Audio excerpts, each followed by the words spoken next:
más. Aventura comienza aquí. Compra pasajes con descuento y vamos de viaje por Chile.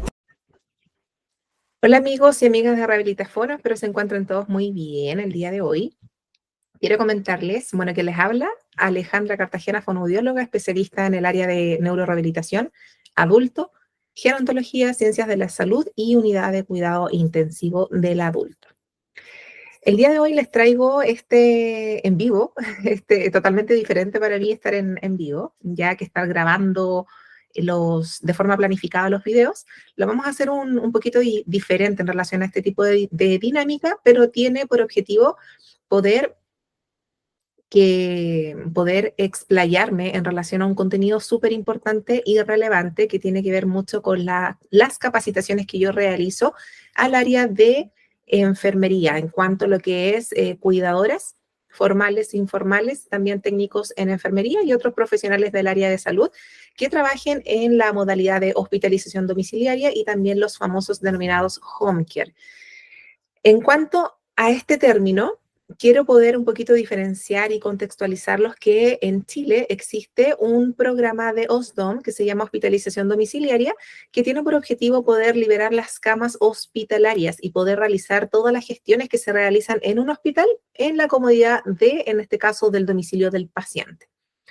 Hablo de pacientes que son de larga estadía hospitalaria. Por ejemplo, un paciente con una pielonefritis en donde requiere de tratamiento endovenoso de antibiótico y no es dado de alta, sino que es trasladado a su domicilio con este tipo de programa de hospitalización domiciliaria para poder cumplir, en este caso, su plan terapéutico, que en este caso es su indicación médica, para finalizarla en su domicilio. ¿Por qué? Porque se necesitan liberar camas hospitalarias en el hospital.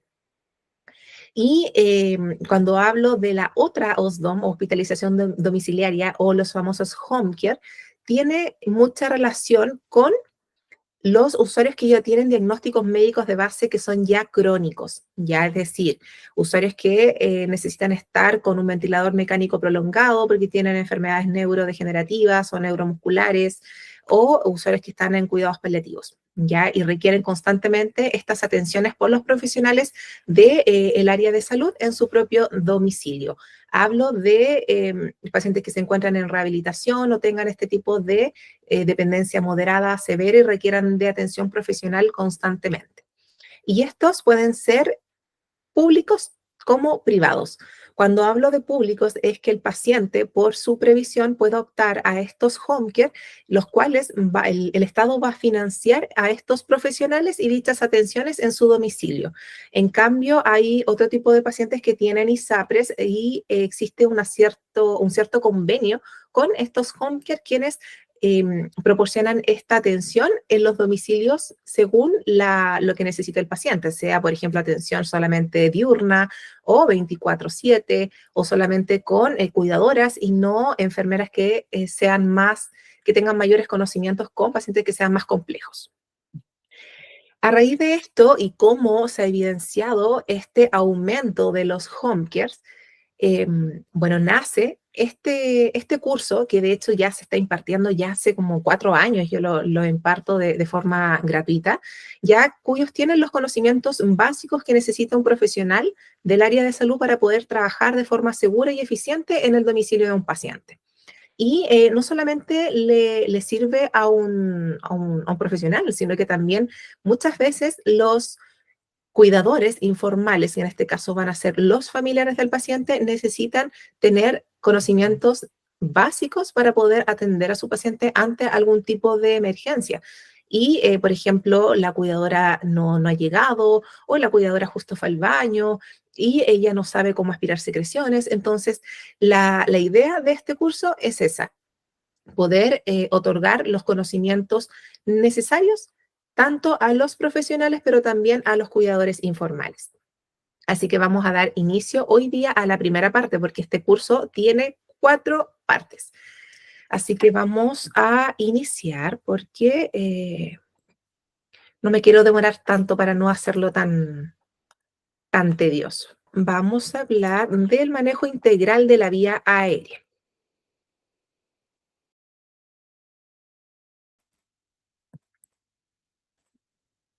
Y vamos a iniciar con el concepto de la definición de la vía aérea artificial.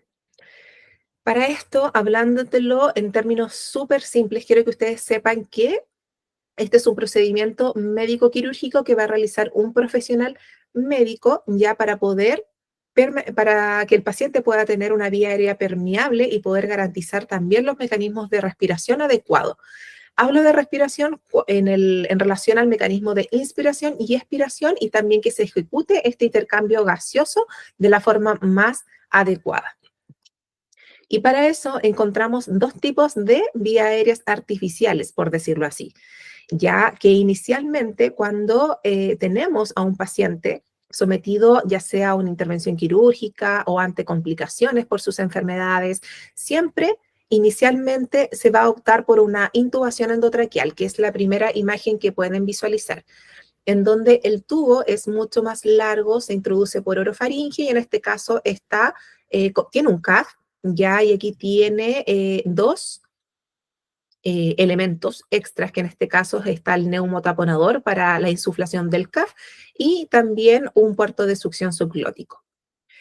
Y acá nos encontramos con esta cánula de traqueostomía, que es un tubo, una cánula que va directamente al cuello, ya que se introduce entre anillos traqueales y es mucho más corta y también va directamente en lo que es la vía aérea. También tiene un CAF y en este caso solamente tiene la conexión del neumotaponador.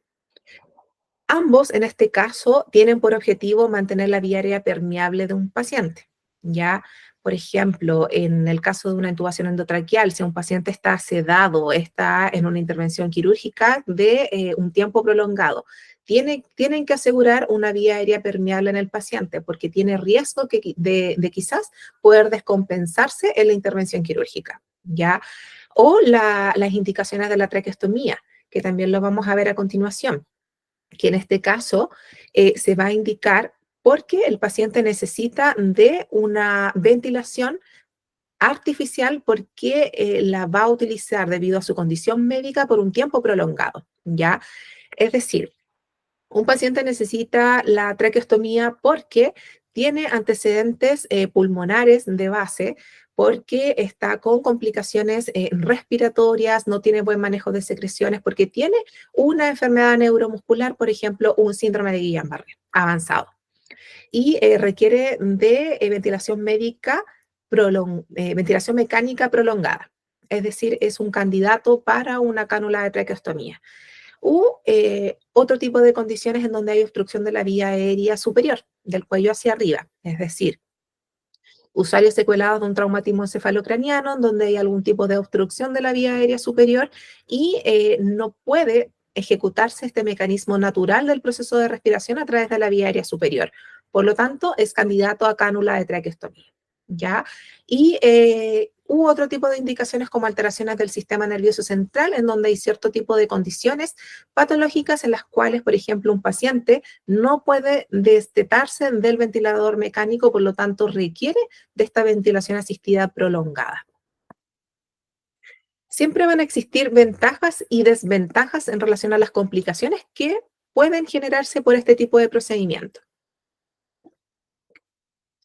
Pero sí quiero que sepan que siempre, cuando hablamos de la traqueostomía y hay un paciente con complicación respiratoria, es mucho más seguro contar con una traqueostomía que no la tenga el paciente. Ya tener una traqueostomía siempre va a asegurarnos que la vía aérea permeable va a estar más permeable que si no la tuviese, siempre y cuando tengamos el manejo que corresponde. Ya también hay beneficios en cuanto a que requiere menos de sedación, el paciente se puede comunicar mejor también y hay un mejor manejo de las secreciones en cuanto a lo que es la aspiración de secreción.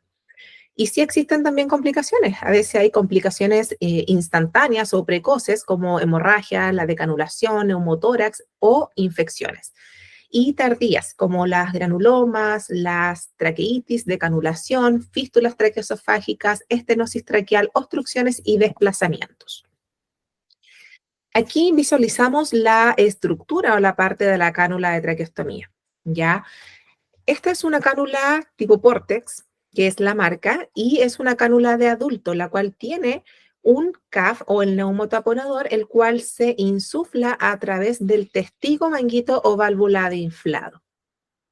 Tenemos acá el conector que tiene, bueno, es un conector universal, que esto quiere decir que puedo conectar cualquier dispositivo a mi cánula de traqueostomía, es decir, una válvula de fonación, una conexión para el ventilador mecánico, un filtro pasivo, entre otros.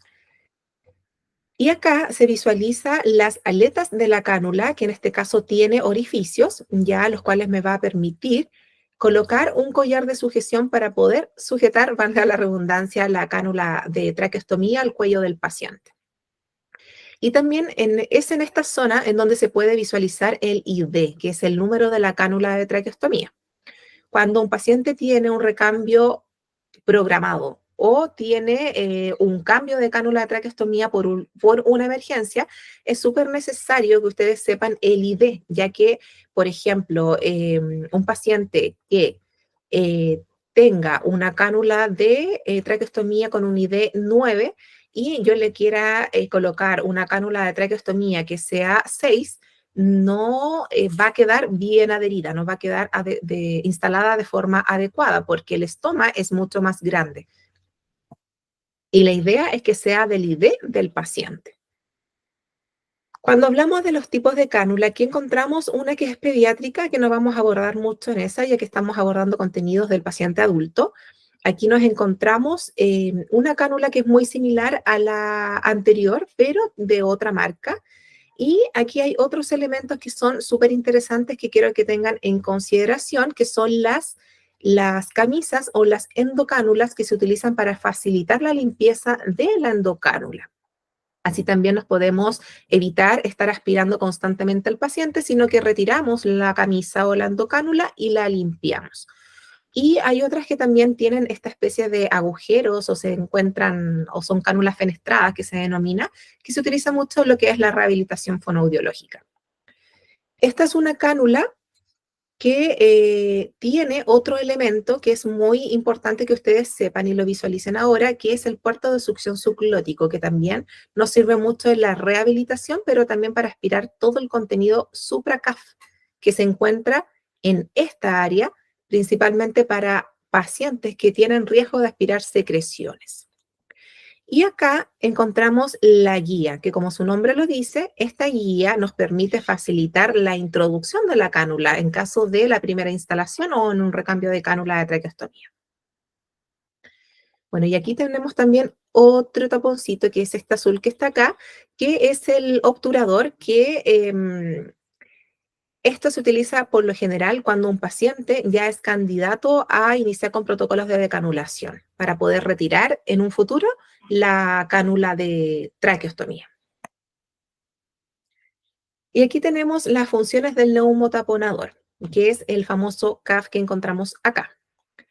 Quiero que sepan que la función que tiene este CAF es prevenir las aspiraciones de las secreciones orofaringeas. Es decir, un paciente que tiene riesgo de aspiración, o sea, de sus propias secreciones o del alimento o de la saliva, todas estas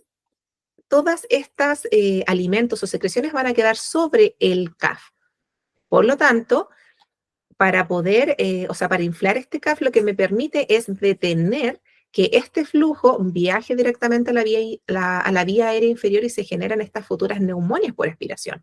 Por lo tanto, ¿cómo voy a sacar toda esta secreción que se encuentra en esta zona? Es a través de este puerto de succión subglótico. ¿Y con cuánto voy a inflar este CAF? Es lo que muchos se preguntan. Por lo general,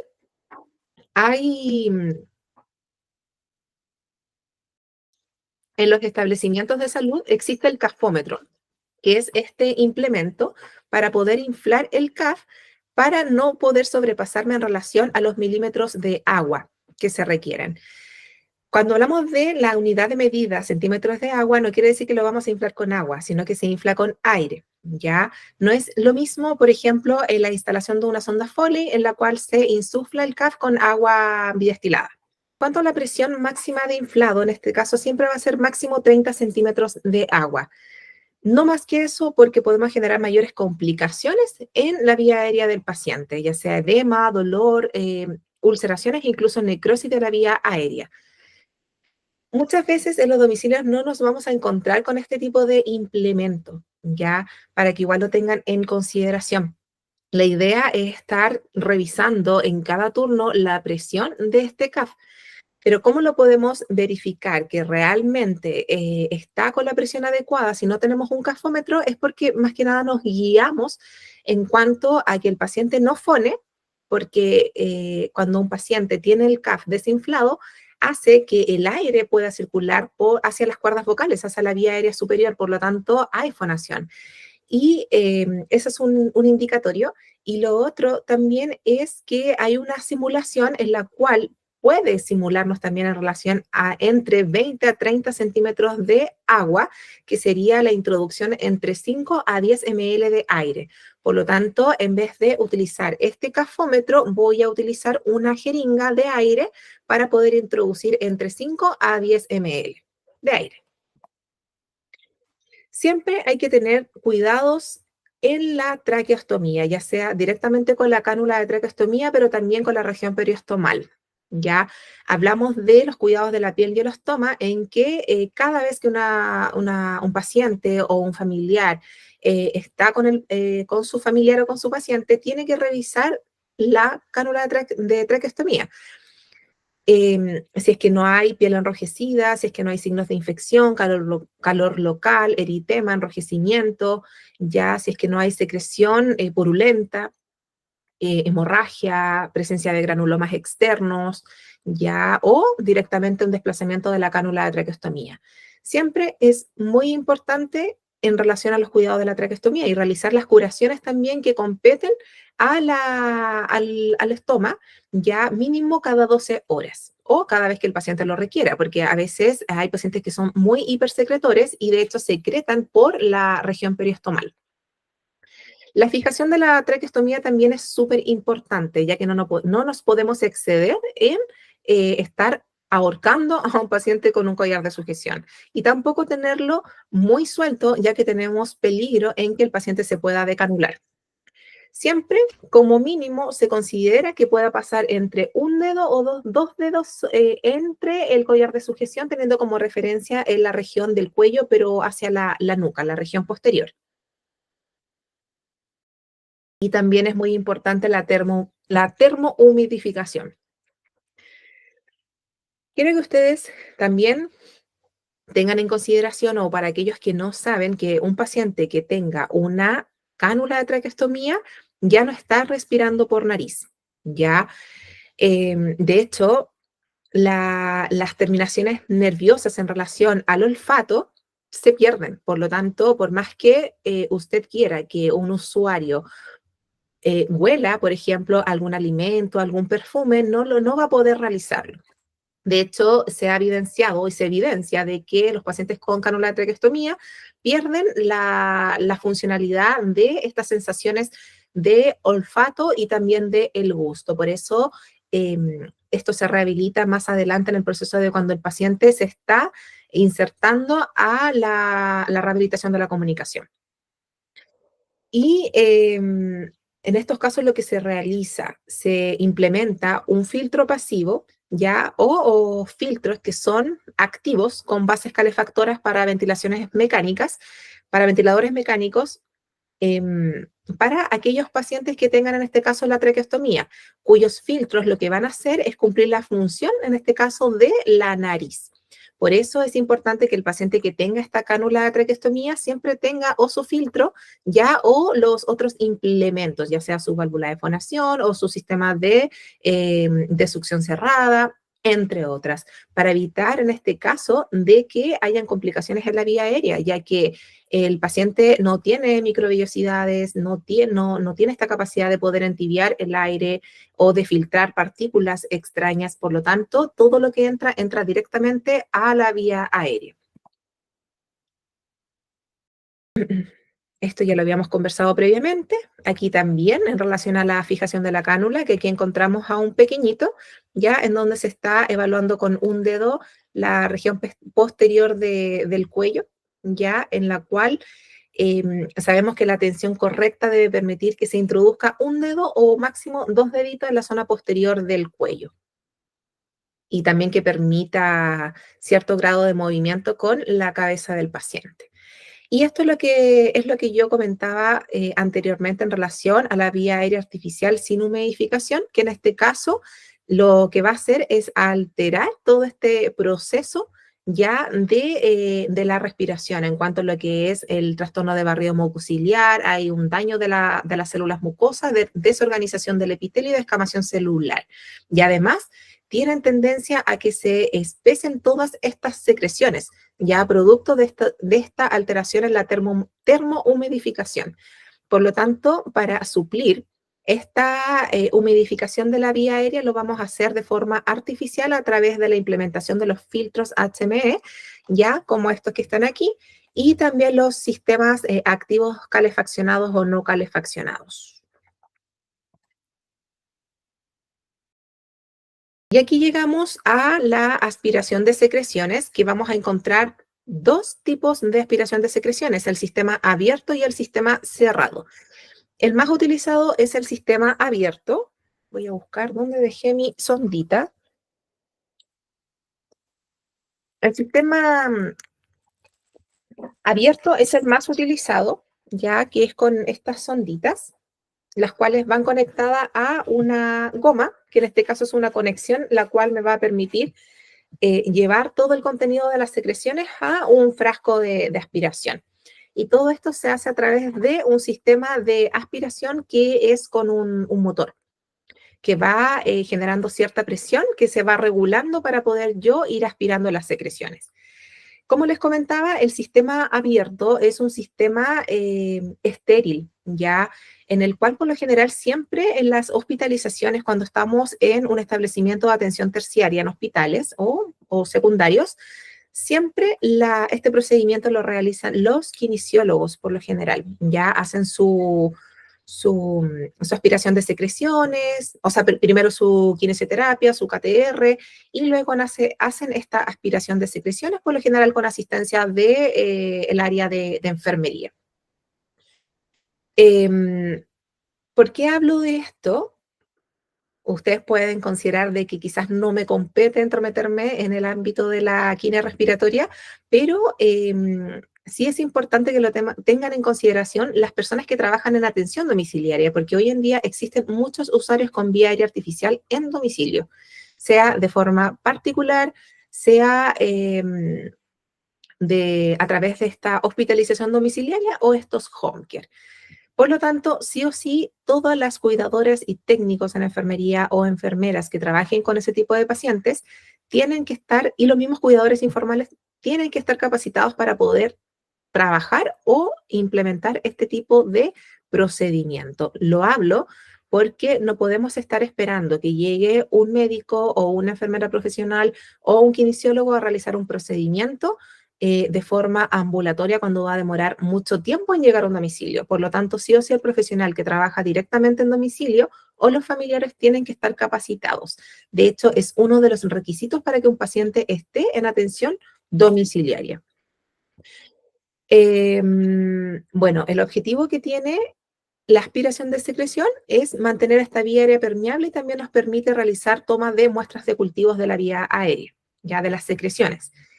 Y recapitulando, este sistema abierto yo diría que es más económico que el sistema cerrado, pero el sistema cerrado permite prevenir también las infecciones, ya que, como lo dice su nombre, cerrado es una sonda que viene envuelta como en un plástico y en ningún momento yo voy a manipular esa sonda interna, por lo tanto, solamente por fuera, por el plástico, yo voy a introducir la sonda en la cánula de traqueostomía y voy a salir aspirando las secreciones, pero en ningún momento voy a contaminar esa sonda. Sí, dichos implementos tienen que hacer sus recambios correspondientes, mínimo ya cada, si no me equivoco, eran 72 horas ya en los hospitales para todos los elementos invasivos como vías venosas, pero las cánulas de traqueostomía por protocolo deberían ir cambiándose y sus sistemas mínimo una vez en el mes, cosa que a veces no se implementa por el hecho de que las cánulas de traqueostomía tienen un costo bastante elevado y se cambian específicamente en algunos home care por protocolo una vez en el mes o directamente cuando el paciente realmente lo requiere, cuando hay alteraciones de la permeabilidad de la cánula de traqueostomía. Aquí nos vamos a encontrar la ejecución correcta de cómo se debe hacer la succión endotraqueal, en donde solamente vamos a abordar acá la técnica del adulto y teniendo en consideración una técnica estéril, sabemos que debemos realizar el lavado de manos, colocarnos los guantes estériles, ¿ya? Y en este caso siempre hay que manejar una mano más estéril que la otra, ya que con una vamos a introducir y secar nuestra sonda y en la otra vamos a succionar las secreciones. Por lo tanto, la máquina debe estar encendida, la máquina de aspiración, ¿ya? Y aquí tenemos este pitutito que quiero que vean, que esto nos va a indicar de si estamos aspirando o no. Por lo tanto, si yo coloco mi dedo, voy a estar succionando. Si yo lo saco, no va a aspirar. Es muy importante que ustedes sepan que cuando yo voy a introducir la sonda, yo no entro aspirando. Solamente al sacar la sonda, yo voy a presionar este orificio para poder aspirar. Y lo podemos realizar de forma continua o de forma intermitente. Los movimientos que vamos a realizar con nuestra sonda siempre van a ser movimientos rotatorios y movimientos circulares. Rotatorios y circulares. Siempre hacia afuera. Nunca debo volver a introducir la sonda mientras estoy aspirando, ¿ya? Y de vez en cuando también podemos realizar la instalación de gotitas de suero fisiológico cuando las secreciones están muy espesas, que nos ayudan también a facilitar la expulsión de las secreciones. Y te has preguntado, ¿cuánto es lo que voy a introducir? Eso es una pregunta súper importante. ¿Y cómo lo vamos a hacer en un adulto? Es realizando la medición desde la comisura labial hasta el lóbulo de la oreja. Es decir, llevo la punta de la comisura hasta el lóbulo de la oreja y en mi caso son 11 centímetros. ¿Ya? Esa es la forma más correcta, lo que nos menciona la norma, que es lo que tenemos que introducir al momento que vamos a hacer la succión endotraqueal. Y aquí es donde visualizamos una imagen de un paciente. No sé qué pasa, teníamos un videíto acá, después creo que lo vamos a mostrar, pero algo pasó con este videíto. Tenemos un paciente con la cánula de traqueostomía, que en este caso no tiene ni endocánula ni camisa, tampoco un filtro. Ya tiene una cánula con CAF, porque visualizamos el CAF, acá que está el neumotaponador. Y aquí tenemos también el puerto de succión subglótico, por lo tanto nos da indicio de que este paciente tiene un trastorno de la deglución, además.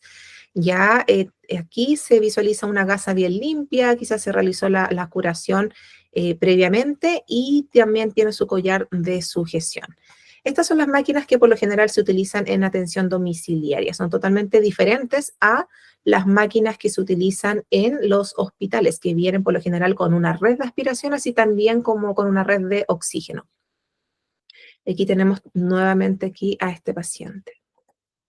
Voy a publicar los videitos en un short más adelante, en donde voy a enlazarlo a este video porque algo pasó, estamos con problemas técnicos que no se pueden visualizar los videitos.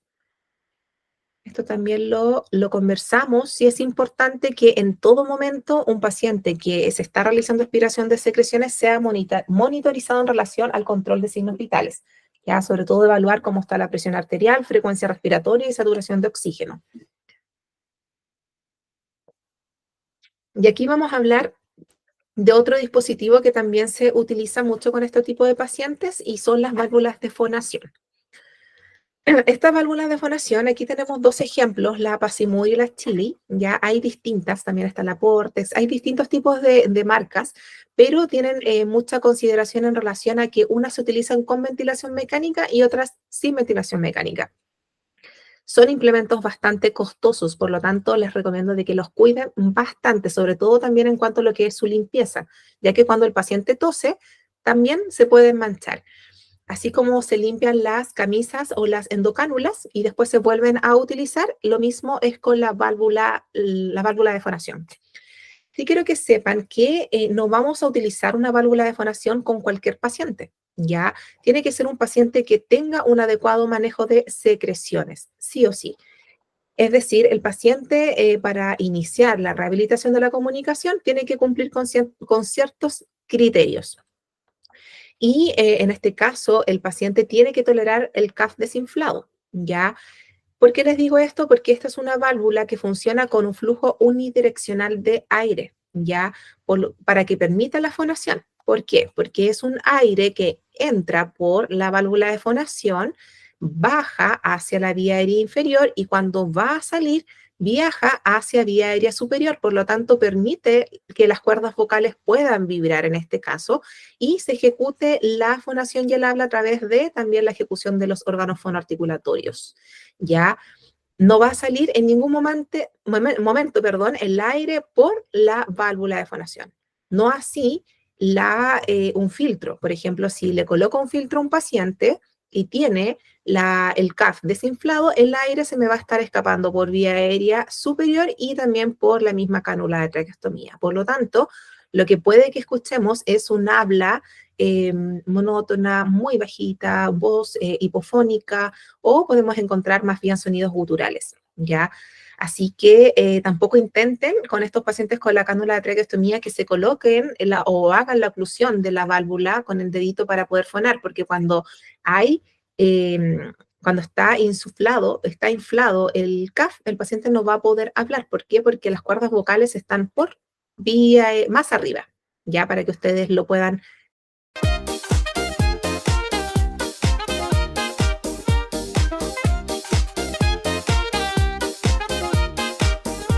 comprender.